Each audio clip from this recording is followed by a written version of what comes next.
амансыз ба? Амансыз ба? Түркістаннан келіп, Түркістан телеарнасы. Менде бір сұрақ бар еді. Осы жерде 17 жасар қыз зорланды дейді. Нұрова, Зинура деген. Бірінен кейін адамдан ауза естіп кетті. Сондай сыңай болды. О қыздың негізі мінез іздемесін қалай бересіз, апа? Оны мінез біз вообще барып келіп бармаймыз. Қатынаспайсыздар ма? Жоқ, жаңа ауылдан сұрап жатырық. Бұрыннан өзі кішкене жеңілдеу қыз еді дейді. Жеңілдеу болған мен апасы ұрсады, міне қалай папасы ұрған енді өзі ұяқ біледі. Отбасылық несі не ма? Сіз өзіңіз не айтасыз? Мысалы, Жазықсыз сотталып кетпей ма біреу? Жазықсыз сотталып кетпей ма жаламен? Енді білмеймін қояғын енді. Неге ол зорланса сол кезде бермеді деген сұрақ туындамай ма, апа? Соны айтамын да, қалай жүрді деймін да, қалай соны бір адам естіп. Арада 8 ай. Себебі бойша бір жылдан кейін болған ол. Бір жылда жүрген, сол енді білмеймін соны. Ассалаумағалейкум, қош келдіңіздер Мақтаарал ауданына. Енді сіздер шақырған себебіміз мынау Мақтаарал ауданында Достық ауылдық округі Қайдар Тугушев ауылының тұрғыны. Менің қорғауымдағы Тугушев Закиржан Омаржановичке қатысты қылмыстық іс қаралып жатыр. Қазіргі таңда соттың қарауына берілген. Жаңа өзіңіз айтпақшы 147 баптың 5-ші бөлігі. Ол баптың санкциясында 4 жылдан 7 жылға дейін бас бостандығынан айыру жазасы көзделген.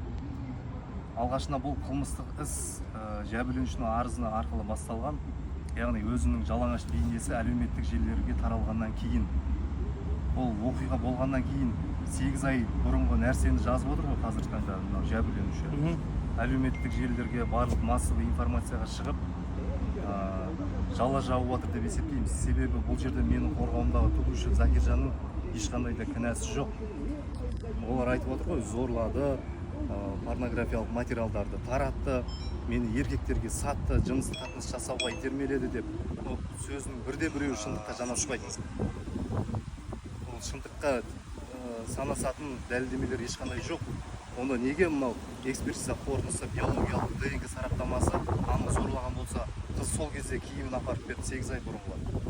Ол жерде еркектің шәуеті табылды деді, бірақ ол менің қорғауымдағы Тугушев Закиржанның мүлдем қатысы жоқ. Одан кейін мынау зорлады деп айтып жатыр. Мені 1 ай бойы үздіксіз зорлап келді дейді. Ол мүмкін емес, 1 ай бойы үздіксіз зорлап келуі. Мен өзімнің қорғауымдағы адаммен де сөйлестім. Онда ешқандай зорлау әрекеттері болмаған. Керісінше қыздың өзі жалаңаш бейнесін WhatsApp желісі арқылы әлеуметтік жіберіп, мені еркектерге жарнамала, мен бұзылған қызбын деп айтқан көрінеді. Менің қорғауымдағы адамның айту бойынша. Бірақ ол менің қорғауымдағы Тугушев ол видеоларды одан әрі таратпаған. Ал енді бүйірді айта кетейік. Жаңа мына Өзбекстан Ташкент қаласында кім деген азаматтан жаңағы қыздың жалаңаш бейнесі келген, қыздың өзі жіберген?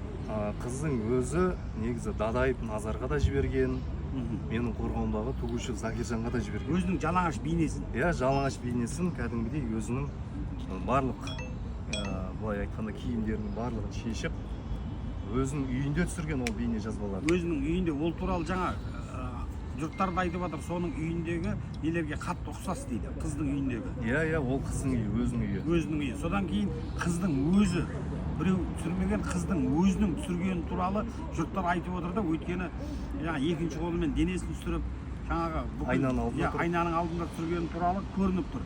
Ал енді бұл қалай бұны жаңағы Закиржан түсіріп деп сотқа тергеу амалдары соны бір арман қарап тергеп тексеріп қарамаған? Тергеушілер негізі тергеу басқармасына да айтылған, ол асығыстық істеген бұл іс бойынша.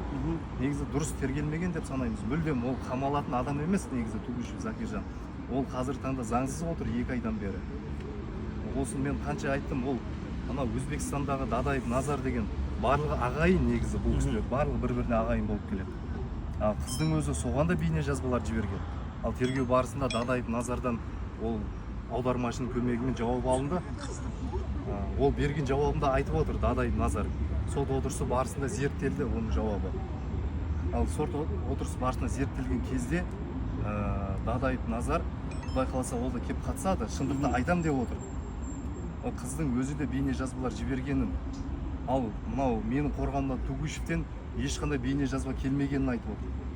Енді сіз қазір қорғаушы ретінде бұл қыздың телефонынан жаңа Тугушевке жаңағы Өзбекстандағы азаматтың аты жөні кім еді? Дадаев Назар. Дадаев Назарға осы қыздың телефонынан барғаны туралы дәлелдемелер ұсынып отырсыз ба бүгін? Дәлелдемелерді ұсынып отырмын, иә. Қыздың өзінің таратқаны. Иә, қыздың өзінің таратқаны, Инстаграм әлеуметтік желісі арқылы жазысқан сөздері,